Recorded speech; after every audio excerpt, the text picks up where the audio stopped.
Listen, you guys, do you have a God complex? Do you think that unless you do it, it can't be done?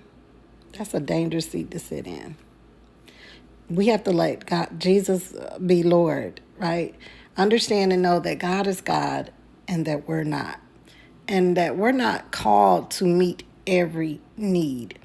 So we need to understand what the wisdom of the Lord is, so we're not being led astray by the devil's agenda.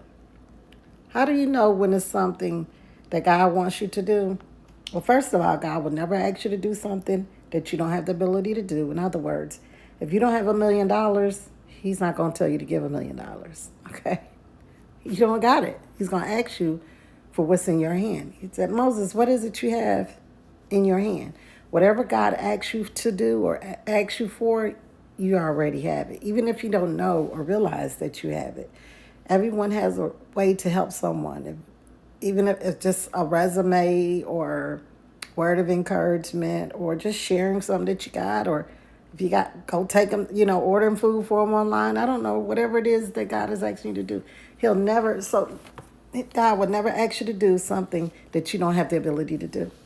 In other words, when my ankle was broken, He wasn't telling me to go drive and pick people up and take them places. My ankle was broken. That wasn't something He was asking me to do.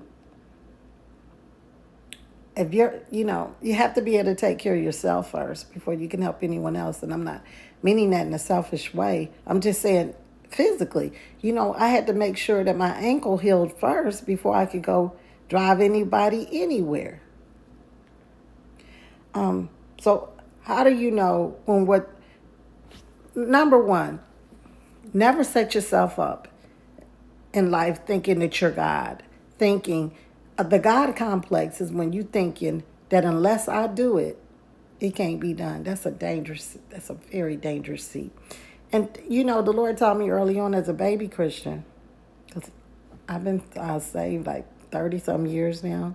One of the things He taught me was quit telling people if they need anything to call you. Stop it. This one time, this lady told me, she said, "Why people always calling me every time they?" I said, "Because that's what you tell them. If you need anything, call me." We need to be making sure that we're directing people to Christ so they can be dependent on Him to supply all their needs and not dependent on you. The goal is always God. We as ambassadors of Christ, as ministers, reconciliators, our goal is always to direct people to Christ.